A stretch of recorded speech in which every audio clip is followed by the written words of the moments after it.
Do we have any clue how the Muslims, the companions, used to pray with the Prophet ﷺ in his masjid, in al-Masjid al-Nabawi, or we don't have any information in this regard? As a matter of fact, we do. Okay, tell us. Was there like a barrier, a partition, a wall, a curtain? Tell us.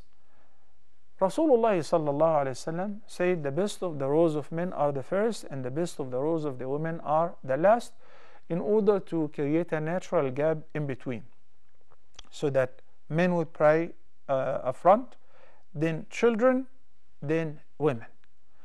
This order is simply because of the nature of our prayer. Under any circumstances, it doesn't make the prayer of a man more valuable than the prayer of a woman, nor does it make it the opposite whatsoever. And inshallah, in a little bit, I'm going to quote upon you 3 references from the Quran that when it comes to offering the ibadat, there is no difference whatsoever between a male or a female from the Quran. But it is because of the nature of our physical prayer of making ruku', bowing down, making sujood, and so on.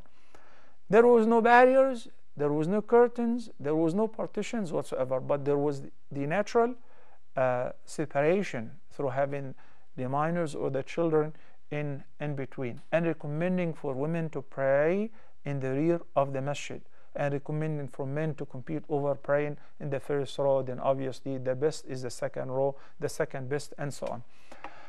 The Prophet ﷺ appointed a door for women by the rear of the masjid, and he said, please let only women enter and exit from this door. So men would not compete with women in the same entrance. Women were wearing their hijab and men were lowering their gaze, and it was a very modest environment for this reason. If this is the case in our masjid, no problem.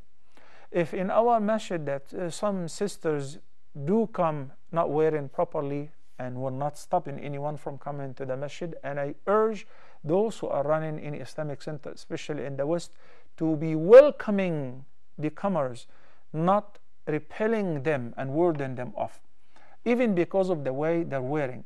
So if you designate a prayer area, designated area for ladies, such as they make sometimes the second floor, it is not really the second, it's a higher level than the main musalla for men, that is perfectly fine.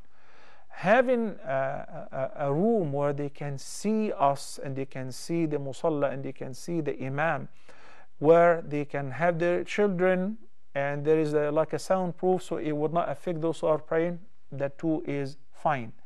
But as I said, we are not required to make a physical barrier, because there was no physical barrier at the time of the Prophet ﷺ. So in case that there is no fitna, alhamdulillah, and everybody in the masjid is on the same page, we can keep it the same way.